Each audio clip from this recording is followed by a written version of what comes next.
কিমান সময় লাগে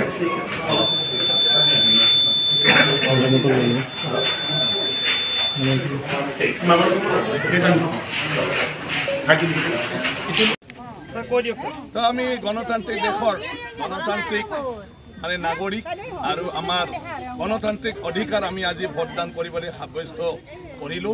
ভাল লাগিল যে আজি দেশৰ নতুন সৰকাৰেৰ কাৰণে আমাৰ নিজেৰ ঠাইৰ পৰা নিজের সাংসদক আমার প্রতিনিধি হিসাবে আমি নির্বাচিত করার হকে ভোটদান করিছো।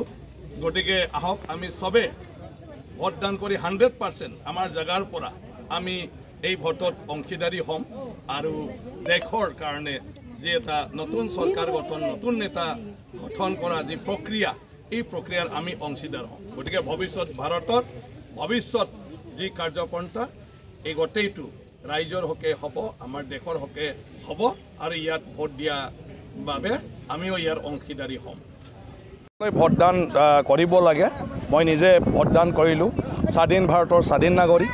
তাৰপিছত আমাৰ মানে কি কয় এটা স্বাধীনতা যেটো অধিকাৰ যাক গণতান্ত্ৰিক অধিকাৰ বুলি আমি কওঁ।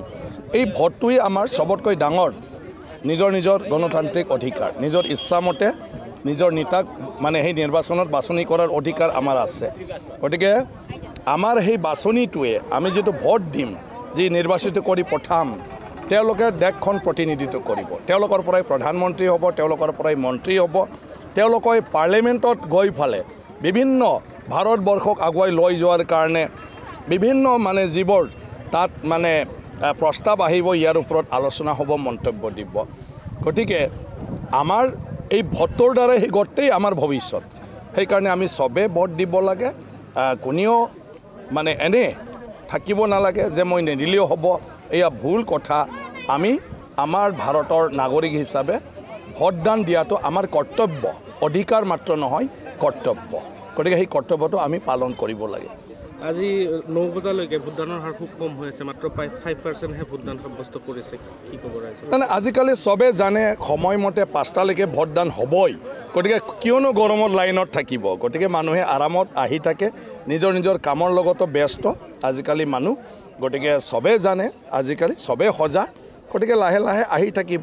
গতিকে ৰাতিপুৱা এটা হ'ব, মাজৰখিনি টাইম অকণমান কমিব, ভাটিবিলাক আকৌ সংখ্যাটো বাঢ়ি যাব। গতিকে মই ভাবোঁ মানে সবে মানে ভোটদান দিবলৈ আহিব। মোৰ যেটো আজি বুথ মানে 5 নং চোৱাপৰ LP স্কুল ইয়াত দেখিছোঁ খুব ভালদৰে আহিছে। ৰাতিপুৱা এতিয়া অলপ কমি গৈছে, পিছত যিখিনি আছে তেওঁলোকে নিশ্চয় আহি পাব।